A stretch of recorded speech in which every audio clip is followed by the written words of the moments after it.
Hello and welcome to Enlightened Empaths, your community for the spiritually awakened, where we discuss, explore, and connect with fellow empaths, healers, intuitives, and seekers.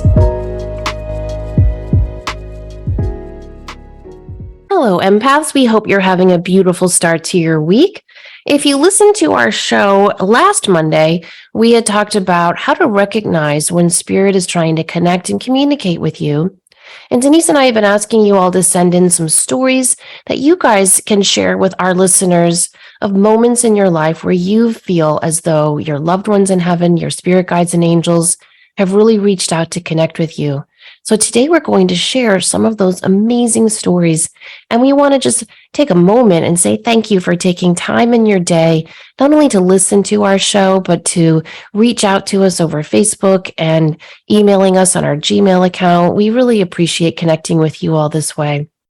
Denise, would you like to start us off? I'd love to. I think this is also a great way to realize what a community we're building. And that you may hear something that's like, oh my God, that's happened to me. So I think it's kind of fun when we get to share from the listeners as well in that respect. I do too. Our first one says, I started listening to your podcast late last year to support my spiritual awakening journey. At first, I was very skeptical listening to your stories and opinions on spirit guides, and it made me wonder whether I have a spirit guide myself. Since the end of October last year, I've been contemplating leaving my longtime employer in Hong Kong and moving back to my hometown in Manila after being away from my family since 2007. I've been undecided for many months, and to appease my restlessness, I went for a tarot card reading, psychic reading, and intuitive reading in a span of 3 months. All of them told me they see a big change and transition coming. I wanted a definite answer on whether or not I should quit my job and move back home. None of the readers provided a direct answer, and so my anxiety increased. One day, as I was about to start my morning walk, I just prayed quietly for a sign saying, if I'm meant to go home, please show me a black bird with a white speck on its body. I walked the same route on that day as I always do, and there was no black bird in sight so far. I was cheering silently on my way back to my apartment, telling myself, yes, I'm meant to stay in Hong Kong. I don't have to give up my comfort zone as I've been living here for so many years. However, there's always that however, to my surprise, as I was walking along a path lined with trees, I heard this very strange noise. It wasn't a chirping sound. It was a noise that made me stop and turn my head around to look for where it was coming from. At the time, it was early morning. It was just me and 2 other people also doing the morning walk on that section lined with trees. The noise persisted as if it was calling for my attention. I finally found it was coming from a black bird with a white speck on its body, hiding in the innermost branch of a tree that I'd already walked past. If I didn't stop and pay attention to the noise that it made, I wouldn't have noticed it at all. As I walked my way back home, I asked myself, is this for real? I couldn't believe this. Is this really a sign and answer that I've been asking for? Days after that incident, I tried my luck again, asking for another sign of the same blackbird, but so far it hasn't showed up. My spirit guide may probably be annoyed that I keep asking the same question and not trusting. I still have some fear of moving back home, but I trust that this sign is telling me where my heart will be happiest, home with my family after years of being away from them. I'd love to hear your thoughts on my experience. Do you think the black bird is really the sign from my spirit guide to move back home? Assuming the bird is the sign to move back home, will my spirit guides be disappointed with me if I decide to stay where I am? I know I have free will. Will they find other ways to steer me in the right direction to discover what my gifts are and to help me share them with the world? Well, I don't know about you, Samantha, but I love that that bird was hiding in the bush and just making the noise say, oh no, you're not walking by again without seeing me. I know. I love that too. However, this story makes me think, you know that trick you're supposed to do when someone has a decision to make and you flip a coin and you don't tell them what the result is. You tell them, like, what do you hope it is? And then that's your answer. Right. What are you hoping for when the coin is in the air? Yes. Yeah. this is what I feel her guides are trying to do with her, because she didn't see the sign. There's no blackbird with the white speck. And she's kind of like, oh, thank God, because she doesn't really want to go back home. She wants to stay in Hong Kong. It's her comfort zone. It's what she knows. And so I don't know that she has her answer yet. I think her guides are nudging her to don't jump either way right now. Take some time and really look at this fork in the road. What will your life look like if you stay in Hong Kong one more year? What will your life look like if you upend everything and move home right now? What will it look like if you commit to staying there a little bit longer, doing this move slowly but surely? I just think this is her guide's way of telling her, not now. Like, you don't have to jump either way. Let's just, because the bird was hiding. It's almost like, I don't know. I just feel like this was more of not a yes or no answer. And the fact that she didn't get it again yet. And I'm going to put Right. yet on there, because a lot of times you and I have spoken of ask for a sign 3 times within a certain time frame, or ask for, when she asked again. But I agree with you that it's almost like she's shifted the car into neutral for a minute, and just let. One of the signs I get a lot when I'm working with folks is they'll show me this big intricate dominoes pattern being set up. And when I see that, and when I'm talking to someone, they're really ready, and I'll say, oh, you're ready to hit that. You want to just know. But Spirit is saying, just let me put the rest of these tiles in place meticulously. And then you can just click that first one, and it's all going to start to fall into place. And I think that this goes along with exactly what you're saying of just give it a little more time and space. And if there is a time constraint on that, of you have to let go of your job or make arrangements for the move, or there's a housing situation, maybe try that technique of asking for the sign X amount of times in a certain time period. Yeah, I think that's a great idea. I know for me, when the answer is yes, yes, yes, I will see the sign over and over. When the answer is no, no, no, I won't see the sign. When the answer is, wait and see, you need to think about this a little bit longer, I'll get something kind of mixed like what she's getting. So I would say just go within and reflect a little bit more, but know that, yes, they will steer you in the right direction. But I think they're waiting for you to kind of become more resolved in your heart over what you really want to do, not what you feel you should do. And there's more, there is, and more validation for that is 3 separate readers got the same exact thing. Yes, there's change, yes, there's transition, but none of them said, yes, you're moving back, or yes, you're staying. Mm-hmm. Yeah. So, but that is very, very frustrating, especially if you're trying to plan and make arrangements. But don't you find that the more emotion and the more that's riding on the decision, the not more difficult it is to get a sign, but more, I don't know. It's not like we're putting pressure on it, but it has more sway in our life. I guess I don't know how to really describe it. No, it does. I mean, Thomas Jefferson said the greatest distance you'll ever travel is from your head to your heart. And so I think it's really important to get out of your head when you're trying to make these big decisions and move into your heart and see what your heart's telling you. Mm-hmm. Beautiful. Absolutely beautiful. Okay, our next one says, I'm always asking for signs from spirit, especially in my dreams. A couple of years ago, I had a dream that I was escorted through the halls of a hotel into a small conference room. As I entered the room, a group of people moved forward, anxious to greet me. There was a collective sigh as I heard, or rather felt them say, Patty is here. I couldn't identify everyone, but I had the sense that they were my ancestors and that I knew them all. It was as if they had been waiting for me.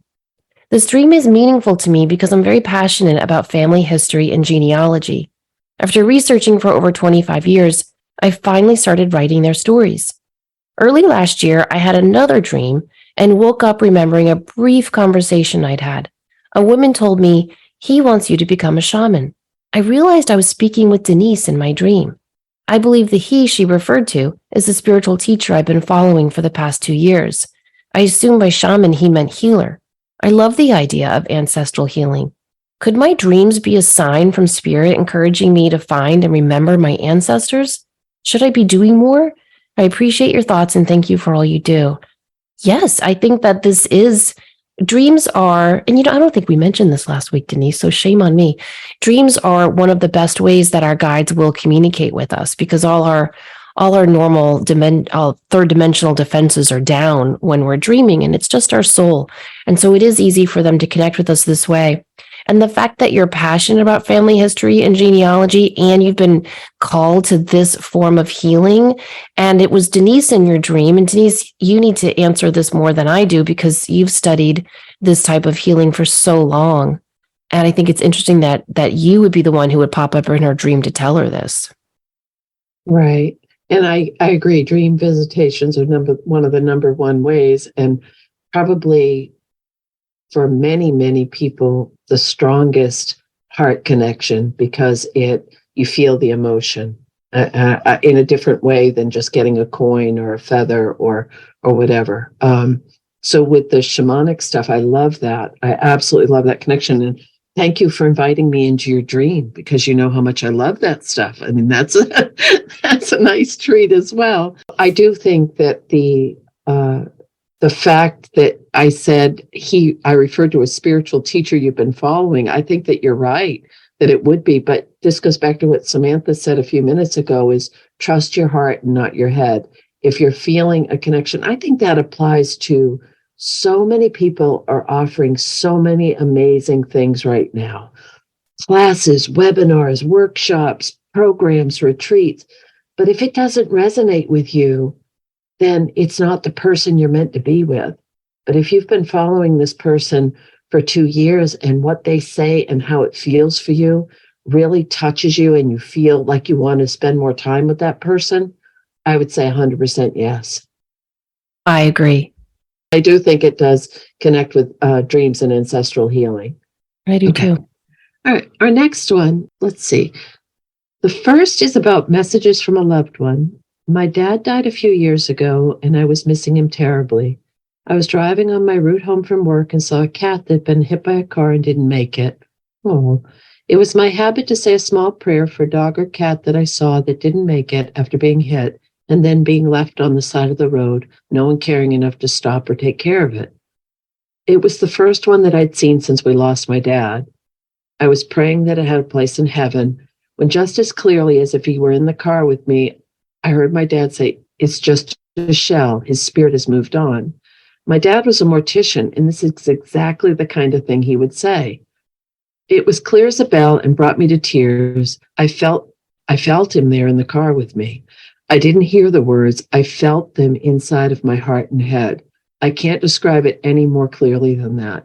It was such a powerful moment for me. I've had other messages from him since he left us, but none quite like that. He communicates regularly with my stepmom. She describes it as feeling flooded with bubbles when his messages are understood, that those are often for positive reinforcement that he agrees with a decision or something that's going on. My life is very busy and my mind is seldom quiet, which is why I don't think I connect the dots as often regarding messages from him. I think I know this person, and I love, love, love that your dad came through with this. I love that message from your father, and it makes perfect sense that he would come through that way. But you made a beautiful, beautiful, beautiful point that we can't emphasize enough. You felt it in your heart in a way you didn't feel the other things. And the more I work as a medium, the more I work as an intuitive, the more I work with any type of shamanic practices or any of the things that I do, the key seems to be lead with your heart. And I think it's part of the healing that we're all trying to go through personally, but also it's a catalyst for getting on the other side of grief or acclimating to grief. And it also is that love that they're feeling from our loved ones in spirit. So thank you so much for sharing this. I love the way this listener describes clairaudience too, because that's exactly how it works for me. You don't hear the words. It's not like some invisible person is next to you whispering in your ear. It's inside your heart and head. So I just think that's a beautiful description. Just have to add one little quick thing. And the person who is flooded with bubbles is such a joy of a human being. And if you met her, you would say that is her. She is effervescent. She is that energy. So the fact that he comes through with her with bubbles is so spot on perfect. Anyway, just want to add that in. I'm picturing a person like a champagne bottle. I love that. All right. Our next one says, I was reading Samantha's newsletter and noticed you were looking for stories about receiving signs from guides or loved ones. I'd love to share mine with you. I took your class for psychic development over a year ago, and in one class, Samantha mentioned you could ask your guides for a sign, and they will answer you in a way that lets you know this is your sign. I thought about this and realized I've never done this. So on my birthday, which is January 11th, I sat at my kitchen table and asked my guides to send me a maple leaf. Not just a green leaf, but one that is the color they turn in the fall. Those orange, red, and yellows that I love so much. I knew this would be a bit tricky since I live in New York and it was January, but I had faith. I went for a walk shortly after this and thought, will I see my leaf? No, I did not. Some days later, I was putting some leftover Christmas stuff away in the basement. I always seem to miss something when I'm putting stuff away. Oh, me too. It drives me crazy. And while in the storage room, I remembered, I have some leaves left over from a craft. I bet I see my leaf. Not only did I not see my leaf, I couldn't even find those leaves. After this, I said to myself, okay, this is not how this is supposed to happen. I spoke to my guides and said, I understand you guys are very busy, and I gave you a hard task showing me a fall-colored maple leaf in January. It's all right. I understand. And then I forgot about it. I was lying in bed at 10 p.m. watching television one night, still in January, when I glanced over at a floating shelf I have in my bedroom. I realized I had not dusted that shelf in a very long time. Oh my gosh, Denise, this listener and I have so much in common. I would have done the same thing. Where's my duster? So at 10 p.m., I got up and began removing things from the shelf that had accumulated over time. There were a stack of cards, photos, etc. And I stood there looking through things when all of a sudden something fell with a whack and landed on my bare foot. I picked it up and saw that it was an RSVP card, an envelope for my daughter's wedding invitation. Tied around the envelope with twine was a fall-colored maple leaf, the exact colors I had asked for. I knew this was my maple leaf. Thank you, Spirit, and thank you, Samantha and Denise. Oh, I love that story. I love that story because it reminds me so much when I first started this myself. I decided to ask my guide to show me a purple flower to let me know he was around. And my kids were really little at the time, and they were constantly picking flowers wherever we were. And Mommy, I got you a flower. I love that stage. So I thought all the parks we go to and, all the stuff we're always out and about, they're going to find a purple flower and hand it to me. And I never saw a purple flower. We're driving through the neighborhood. Usually they plant purple pansies at the front gate. No, nothing. And I was so mad. And then I remember it was not that day. It was the next day. I was brushing my teeth and I was yelling at my guides in my head, like, really, people, like, all I'm asking for is a purple flower. And I just felt this notion to turn my hand soap dispenser around. And there was a purple lavender flower on there. And I was like, okay. But then I doubted that because I was like, well, I buy everything in this house. I bought the hand soap subconsciously. I must have known that. And then the next day I was sitting on the front steps of watching the kids play in the driveway, and the wind was blowing and a fake purple flower from I guess someone's wreath on their front door blew right onto my feet. So it does happen and it does take time.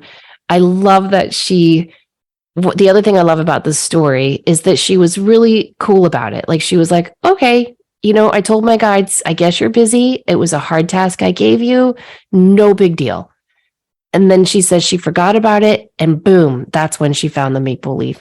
We often have to do that when we're trying to connect with our guides. We have to surrender and just give it up to them. And that's hard.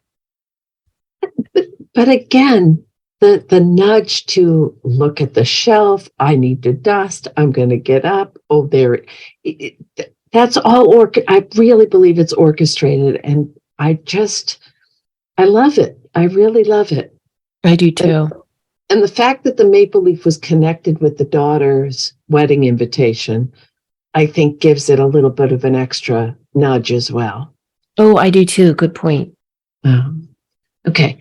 Our next one says, I'm visiting my daughter and granddaughter this week in Florida. Last night, Genevieve woke up screaming for me, so my daughter said I should pick her up and hold her, but only for 10 or 15 minutes, then put her back in her crib. Then if she cries, let her cry. Easier said than done. Of course, when I put her back in her crib, she cried and cried, calling everyone's name, even the dog. I said a prayer to her guides to bring comfort and rest. All of a sudden, I hear Genevieve say, hi, hi, then a sigh and complete quiet. I told my daughter about it in the morning, and she told me, Mom, that happens a lot when I look at the monitor. She's usually waving to someone in the corner of the room. We think it's her namesake, my Aunt Genevieve, or her Grandma Char, or maybe both. What do Wow. people see? They definitely see. And they haven't learned that you're not supposed to see. That's so true.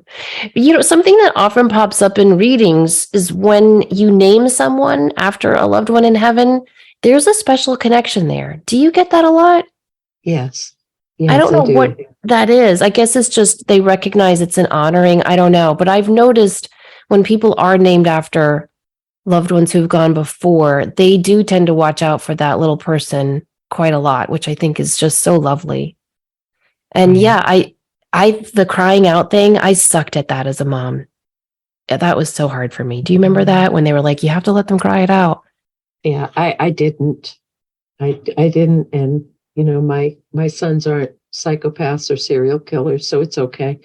Yeah, it's okay. I had a really hard time with that too, but I love that her people in heaven have a hard time with it as well. And they're helping her calm down and fall asleep. Yeah. Yeah. Oh, And that's so beautiful. It really is. And you just picture that in your mind though, that this little person waving, hi, I see you. They're just so cute. so innocent and perfect. I love it.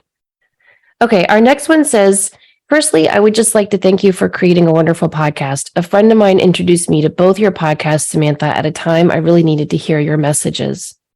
Thank you for that. And that's why we often ask you guys to recommend our show to a friend, because that's what it's all about, is building this community. So we really appreciate that. In 2019, my family began a phase that has been incredibly difficult. My daughter was in a violent marriage and was expecting my granddaughter.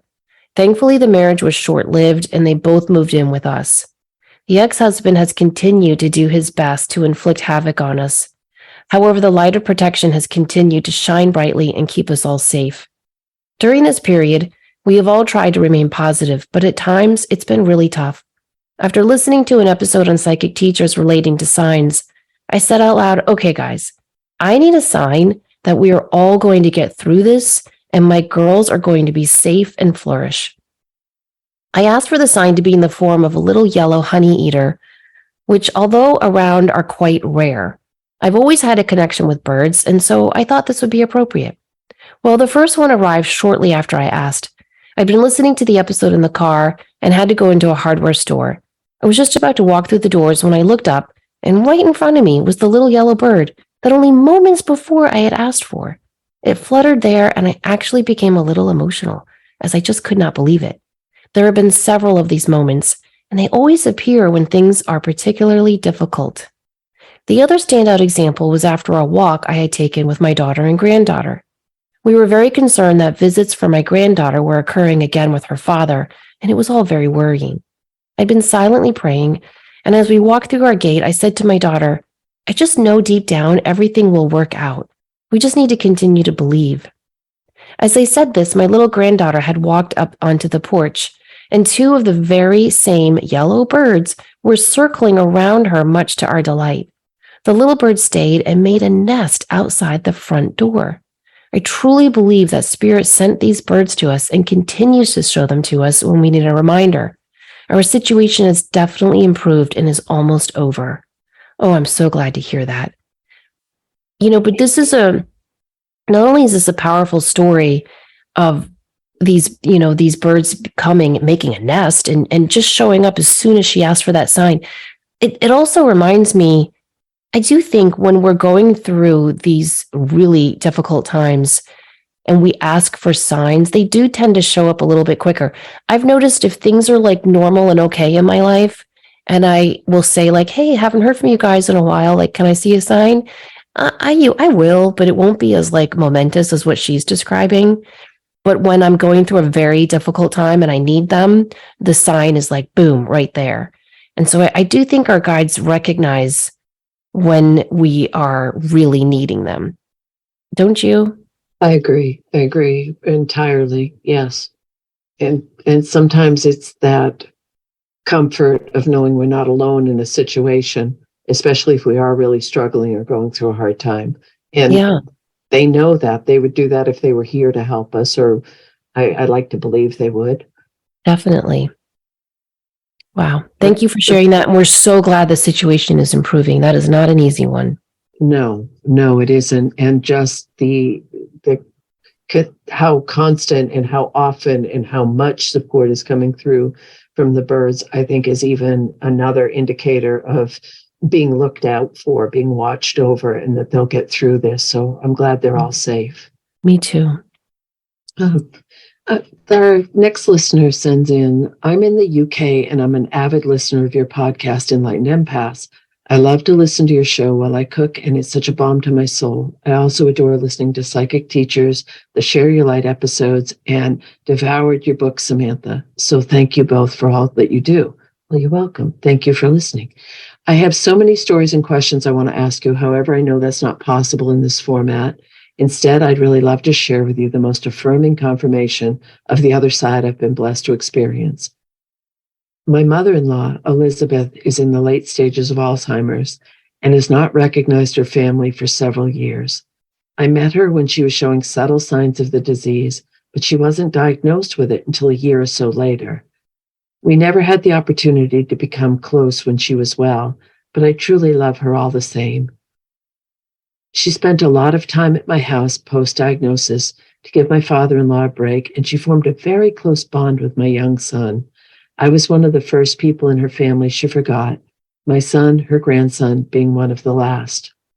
Elizabeth has been living in a care home for the past few years and now doesn't recognize any of her family, including her husband of over 50 years. She doesn't know who he is, where she is, and can barely make sense when she talks. She's still quite physically robust, and her countenance is quite cheery despite her confusion. This past January, I received a call from the home saying she was refusing to eat and drink.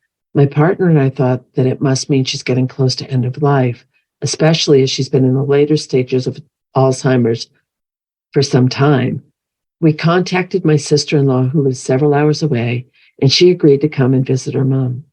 We all thought Elizabeth wouldn't last long without food or water, and mentally prepared ourselves and my father-in-law that could be close to the end. Around this time, I started a manifestation course and had been listening to a positive affirmation meditation every morning and evening. After we got this news, whenever I would listen to it, my thoughts would be drawn to Elizabeth, and I'd send her my loving, healing energy.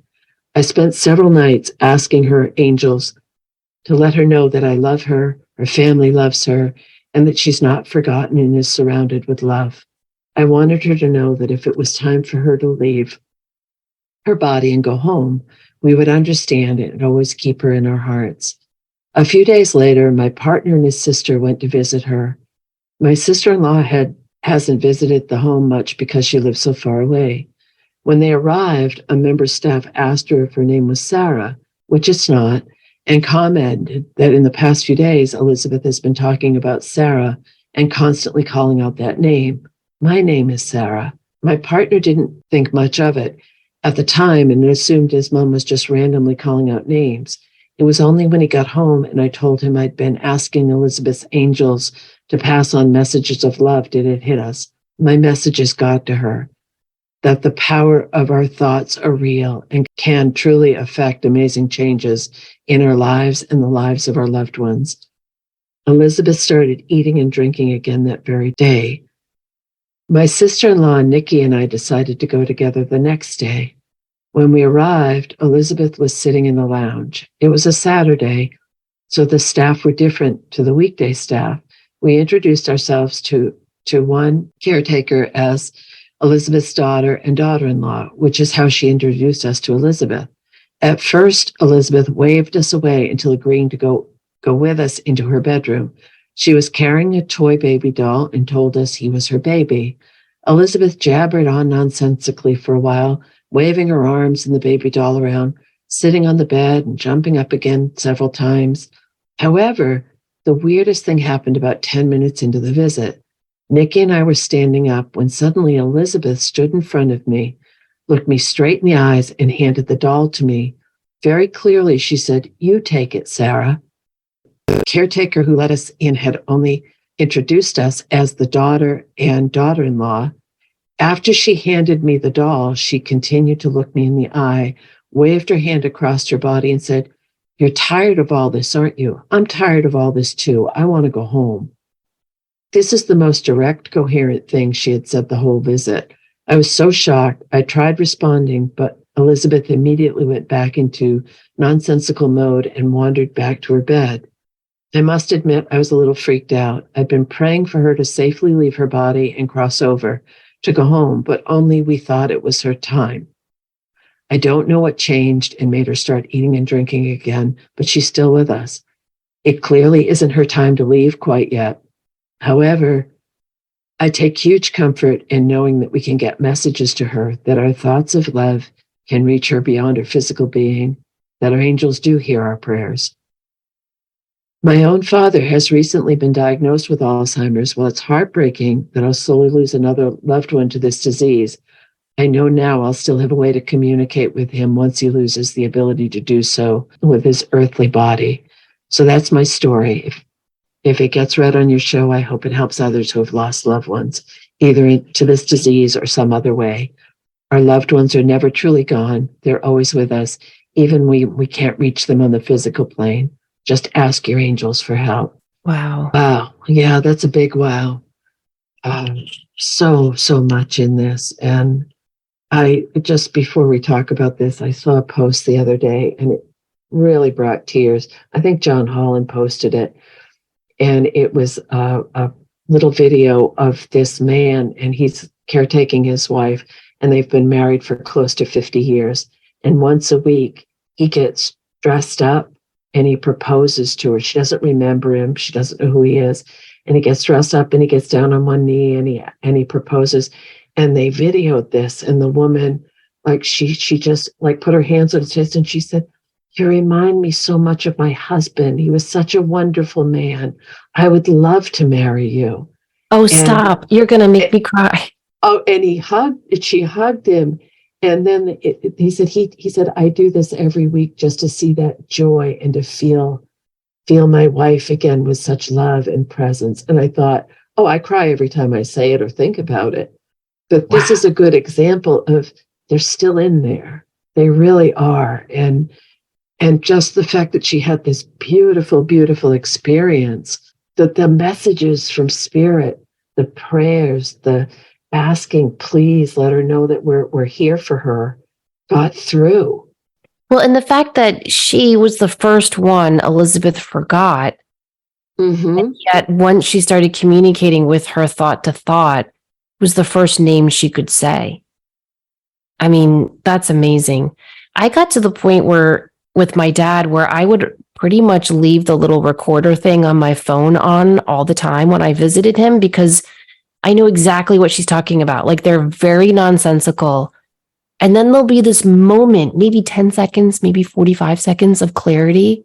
Like my dad would say something nonsensical and he would always do this thing. Like when we used to do this thing when we lived up north and I'd go into the city to meet him for lunch. And often we would just get these giant sandwiches at this deli and we'd sit in Central Park and we would just make fun of people. It was just our thing, Denise, don't judge. But like, no judging. There'd be like people in like pajamas. And my dad would give me this side eye and like roll his eyes, and he'd be like, that one. And we laugh. So that was always his little thing. Like if he saw something that annoyed him or he didn't think was like up to par, he'd give me that side eye and roll his eyes. So when he was in the home, with Alzheimer's, he'd say something nonsensical and then he'd give me that side eye and roll his eye like, can you believe I'm this gibberish person right now? Like, what is this? It was just, I don't even know how to explain it, but it was just this little look where I knew that he was in there and was recognizing, this is insane. How am I still here? What am I doing? And I would, and then he'd have these moments too where he would look at me and he'd go, you're important to me. You're number 3. And I'm like, and I go, yes, I'm your 3rd daughter. And so it's just such a beautiful thing. But I do know that towards the end of his life, my sister and I would pray that he would be taken quickly and easily. And that's exactly what happened. So I think this beautiful listener, Sarah, is right, that they do hear our thoughts, they do hear our prayers, and it's all real. It's happening in your mind. And so you think it's your imagination, you think it's nothing, it's everything. Right. And please know that we're sending love and prayers and compassion for your own father as well, who just got diagnosed. It's an insidious disease. It truly is. And it is. God willing, there'll be research that will help people. There'll be things that can happen, because I think one of the most painful things for people is to lose their dignity and their sense of self. Yeah, I agree.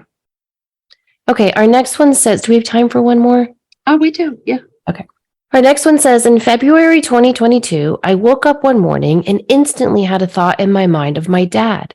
He had passed away in 2011, and that he would be sending me a ladybug today.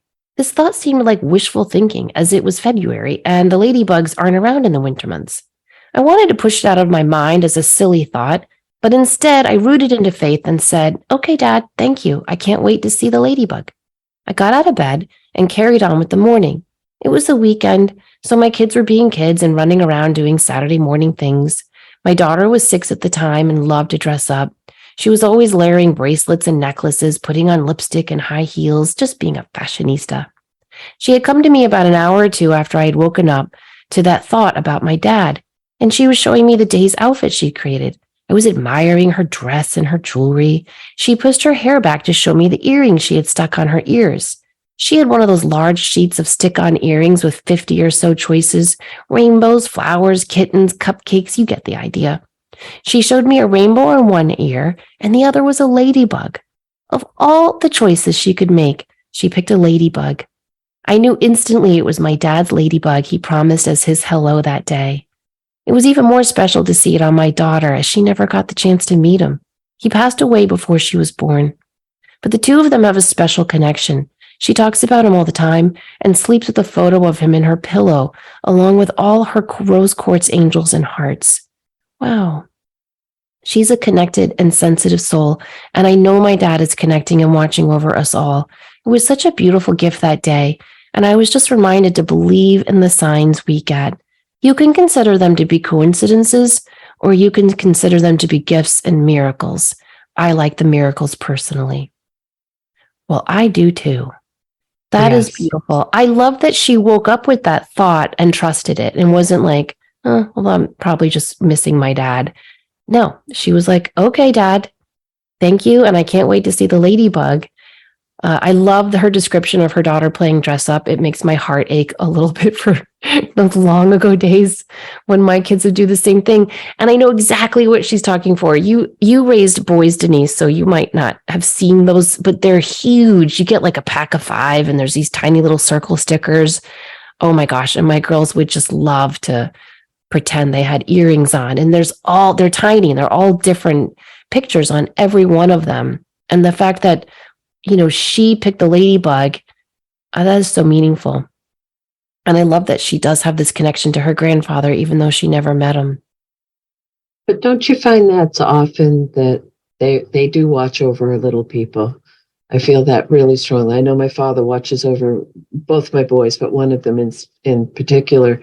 And I've sensed him around him many, many times throughout his life.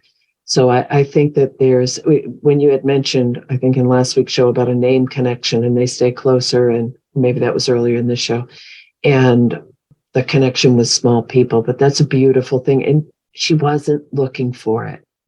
No. And there it was. No, that's such a good point. Yeah. It just came to her as a thought, which is often how our loved ones connect with us. She just woke up with the thought that her dad was going to give her a ladybug that day. I think that was his way of not only saying hello to her, but affirming that he does watch out for his granddaughter. And, it doesn't matter if they had a connection on Earth or not. I've probably told this story, I don't know, 100 times before, but for new listeners, when my youngest was a baby, she slept next to our bed in the little bassinet and her first 6 months. And I remember I woke up one night and I was awake. I was not dreaming. I sat up on my elbow and there was this little short man leaning over her bassinet, singing to her in Gaelic. And yeah, I had a boyfriend in college who spoke Gaelic, so I recognized it. I knew what it was. I didn't understand it, but it was this beautiful Irish lullaby. But he was a little guy, like maybe 5'5". And he looked up at me and he winked at me and then disappeared. And I was like, well, that's weird. So my dad's side of the family is Irish, but they're all really, really tall. So I was like, I don't know. It didn't look like anyone I knew. But I just thought, well, maybe she has a cute little Irish guide and, that's great. I thought it was really, really cool. About, 4 or 5 months later, we're up at my sister-in-law's house for Thanksgiving, and she pulls out all these old family albums, like old ones. I mean, like, old ones. And there's a picture of her dad as a kid with his family. And it was, this is very complicated, but it was Chloe's grandfather's grandfather. And it was the person I saw in the dream. Wow. Now, that is someone who never met his grandson, never mind Chloe, you know what I mean? And yet it was because I woke up in the middle of the night, I saw this man, full flash, not see-through, like he was like a man in my room singing to my baby. So I obviously have not forgotten that face. And to see it in this black and white photo, it was mind-blowing. And I thought, wow, that's who it was. And everyone on that side of the family is kind of short, so it makes sense. Anyway, I digress. Oh, no, that's amazing. It really is. And a beautiful reminder of dream visitations and also actual visitations. Because that's rare. And just how our loved ones, no matter how far removed they are from our corporeal life, are always with us. And that makes sense. I mean, Denise, picture you and I in heaven, right? And we've been over there for like 100 years and we're, I don't know, hanging out, playing our harp, teaching classes. I don't know what we're going to be doing. And all of a sudden, someone comes running up and they're like, hey, Jake's grandson's wife just gave birth. You're going to tell me you're not going to pop down and check it out? Of course I would. Yes. But then there's also the part someone had asked earlier about ancestral healing. So is that part of it as well?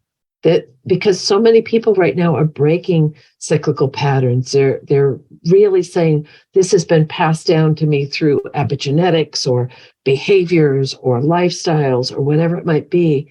I wonder if Chloe came to break something that's been held in the family a long time. Well, I know she came here to save Mike. Oh. I know that, because he was not. Well, that just gave me willies. Yeah. When he was not supposed to survive that coma. And that's when I found out I was pregnant. And I believe strongly that she saved him. She gave him a reason, Wow. And I think it's interesting that it was his family ancestor who was visiting her after she was born. The more you pay attention to this, it just becomes almost impossible to ignore it or brush it off or say, oh, you're just wishful thinking or making that up. There's just too many connections and correlations and synchronicities. Yeah, it really is. And like we said, a synchronicity is a meaningful coincidence. I don't even like that word coincidence though, because I think when you dive deep into some of these stories we've shared here today, it's more than coincidence, I mean, how did those two yellow birds pick that one lovely listener's house to nest in after she'd asked for those particular birds as a sign to let her know that her daughter and granddaughter were safe and protected? And it's two birds, her daughter, her granddaughter. I don't know. You just can't make that up. And it's not a common bird. No. And out of all the stickers, the little girl picked the ladybug. Yeah. And the rainbow on the other one, and the rainbow is often a sign of like the bridge from this side to the next.